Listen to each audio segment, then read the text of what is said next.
Omukazi w'omukambwe obadde olina kiseera wali kamera yange kikubye kamera kigikubye bwe kiti kitemu kyekikazi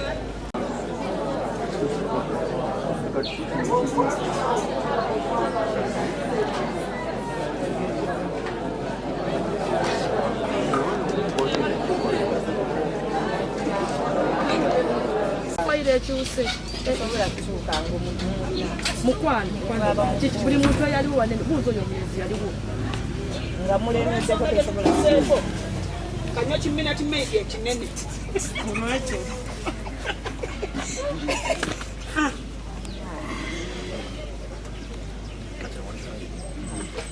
omanyi nti pana ekimubaza nekikuba kamera kibaza pana ekikibaza epupu mwede ngokaze embugu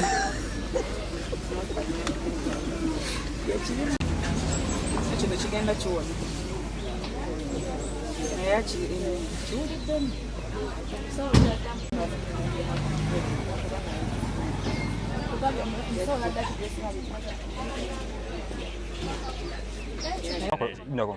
oba ntandire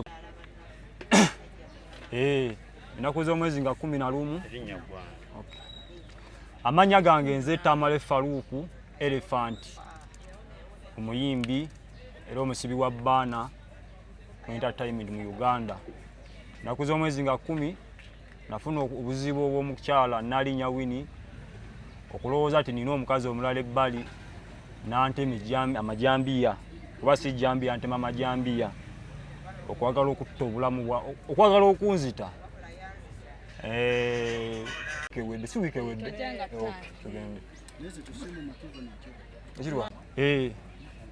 wiki ewedde twali wano no mu kkooti naye ng'omusango gwe bamusomera nga kasango kakugamba ati nno yannumya bulumya nga siri mumativu nakyo mu butuufu nanyiiga nensekala kuseeraza kusaba Katonda naye Katonda atali anguzi, Katonda ateerabira muntu we, Katonda ayamba omuntu yenna nanga amaze nannyanukula. Fayo ne bagireeta ne bakyusa omusango ogubadde gumuvunaanibwa nga ye agamba baasooka ne bawandiika nga yannumya bulumya ne bagukyusa omusango nti omusango attempted murder, kwagala kutta muntu. Ndi musanyufu nakyo wadde simaje kiraga mu maaso naye essaawa zino wenkyali ndi musanyufu nti omusango bamutaddeko gwe gwennyini gwenjagala okubeera gumubeerako kubanga akaseera kembaddemu akaseera kabadde kazibu, akaseera nga kakulumwa kakukaaba kati nga nnumwa ebintu bya kati olwaleero nfunye omukisa mulungi nnyo nti Katonda annyanukudde. Nze nkirabanga Katonda annyanukudde ku lw'ensonga akasalo ke basooka okumuteekako kaali kasango kakulaga ati nno yannumya bulumya. Olwaleero bamutadde omusango ne bagukyusa ne bagufuula attempted murder, omusango gwa kwagala okutta. Mu butuufu nsanyuse ku mutima gwange kubanga buli mbaye n'obulumi bwa mirundi ebiri nga nnumizibwa obulumi bw'okubeera nga okugulu wange tekuliiko nga mugulu wange gonna galumwa ate nga n'omuntu yennyini yantuusako ekikolobero ate nga naye yennyini bamututte nga kwegamba batiitibiriza mu tiitiibi. Ekyo kibadde kinnuma nnyo era wiiki ewedde natambula naye nga ntambula mu bulumi nga ngamba nti Katonda simanyi kyakukola. Katonda nannyamba olwaleero omusango ne bagukyusa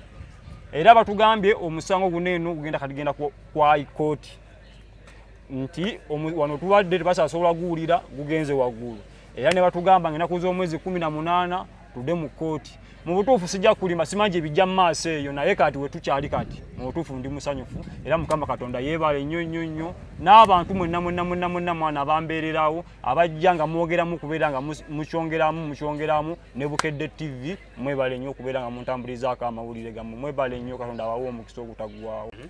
Bino ebintu mbadde nga njambyogera nti omukazi mubi, nti omukazi mukyamu, nti omukazi empisa ze si nnungi, omutima gwe mubi naye ng'abantu abo bagamba oba Nabbiisa olimba oba Elephant olimba oba Faruku byogera si bituufu naye nga byenjogera bye bituufu. Olwaleero ne wamawulire wa Bukedde waffe owa Bukedde TV naye nnyini akyerabiddeko nga n'abantu bwe bali n'abasirikale nga bwe bali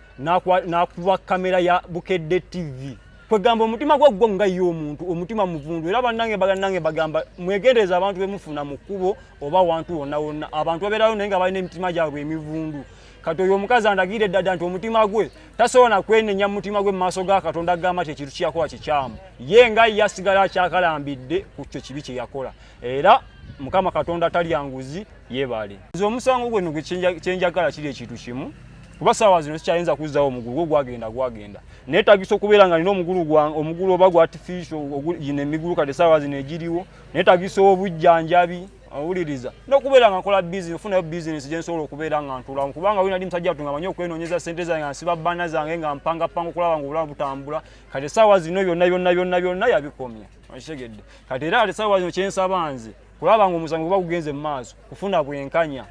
njafuna bwenkanya nsobola okubeera nga at least kwa sana kyayinza gamba ti nno nkyuse omugulu nga bwe gwali naye kati saawa neetagisa okufuna obujjanjabi kuba obujjanjabi saawa zino bwa bbeeyi akasente keetaagisa ate ng'olusisikale ne tayimu eno abakazi abatemu bwe bato bannange mwekuba emitima gyammwe mukkiririze Mukama Katonda omusajja aba owulira nga byakola tebikusanyusa musegulire omuviire ne bwabeera akuyise toddamu kuvaayo gy'oli ne bwaba musajja omukazi bwabeera nga si mutuufu oba naawe toddamu kuva gy'oli okitegedde era bannange abantu abanyamba temukomaawo okunyamba era bansaba ennamba y'essimu gye babisobola okuyitawo okubeera nga banyamba ennamba y'essimu yange eri 0773 32 68 21 0773 32 68 21 eya Airtel eri 070 19 11 95 070 19 11 95 nebaza Mukama Katonda ne Bukedde TV mwana mwebale kumbeererawo baganda bange mwebale nnyo kama bawo omukisa ogutaggwaawo nya Bashiri Sali Mugerwa Esebo ndi mukulu wono Tamale Faruka yatemerwa oluvannyuma lw'okutabuka ne mukyala we ng'amusuubira okuba nti alina omukazi n'amugirayo ejjambiya mu kiro saa 8 n'amutemaatema Esebo abaganda b'omulwadde tufuna okusoomozebwa kungi nnyo mu byokulya okumuyambako kati oyo wakugulu kumu nga yeetaaga omuntu amubeerako tufuna okukaluzibwa bwe kutyo omusango olwaleero tufunye obwenkanya bulijjo bwe twagala oba tetunnatuuka ku nsala yaago naye kye tubadde tusuubira kuba luli batusomera omusango wa grievous harm gwe twawakanya nze kennyini nenkola complain ku lwa famire negenda ewa state nga twemulugunya ku musango ogwateebwa ku Naalinya Winnie eyatema n'olwaleero kizze nga state bawuliriza okusaba kwange complain gye nakola ne bamuteekako omusango ogusaana ogwa attempted murder era batusindise mu kooti ensukkulumu eno gy'abaddemu ewa chief magistrate gye ugenda owulirwa ennaku z'omwezi nga 18 Esebo kati abakazi ngaabo omukazi oyo okumanyanga mukazi mubi nnyo ate mutemu yenna atambula yeebikkirira akweka feesi ye ne munnamawulire agezezaako okwagala amukwate akubye kamera ye kale omuntu ng'oyo kiraga nti n'ekikolwa yennyini yakikola ki ye yakikola omuntu oyo mubi nnyo akubye kamera ya munnamawulire ate yennyini yeeyongera n'okwerabisa nadde batamanyi nti ye yatema bonna ne bakola ki ne bamwegeka amaaso so ekikolwa ekyo n'ekirala nkubira nnyo gavumenti omulanga naffe abasajja etandike ng'otulwanirira baleke kuwoza balwanirira ddembe ly'abakazi bokka naffe abasajja kati omwana yono muto wange yali yeebase omukazi amuzuukukidde atandise mutemaatema okiwulira kati musajja olwosinga ye naye yali akikoze kyandibadde kitya so nsaba gavumenti naffe abasajja etandike ng'otulwanirira nga weteekawo ebibiina ebirala ebirwanirira eddembe obiyita kabanira eddembe ly'abakyala Esebo ndikutte bulungi amanya gange nze Kifa Shook mukulu wa Tamale Faruku tuli basanyufu olw'omusango gwaffe kati tutandise okulaba gye gugenda obwenkanya tutandise obufuna kyekyo ekitu bamusibe obulamu bwe bonna bamusibire nno ddala naye ng'ate endaba era gye tulaga eyesebe kooti esazeewo nti batusindise kuwa ku high court chief magistrative court gye tugenda okugenda nga 18 that is next week ku Lwokusatu. Abakazi bannanga amagezi gembawa bw'oba ng'ofunye obusungu nkusaba saalayo laakabiri oba w'omaliriza ozisaala weebake ojja kuzukka ng'obusungu bukkakkanye oleme ate kufuna buzibu bwa mirundi ebiri either okoze ekintu ky'otandikoze ate n'omala ne wejjusa. Yesebo erinnya nze Zuula. Amannya yenze Namuddu Zulaika. Ekibaddewo olwaleero kinsanyusizza nnyo. Omutemu bamuggye mu kkooti gye tubaddemu ne bamusindika ku high court. Omusango gwaffe gye bagutadde n'ekirala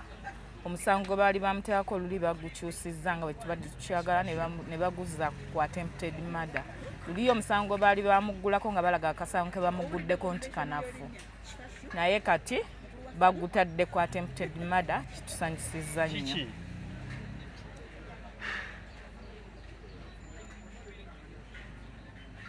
Bagutadde ku attempted murder. Muje yani.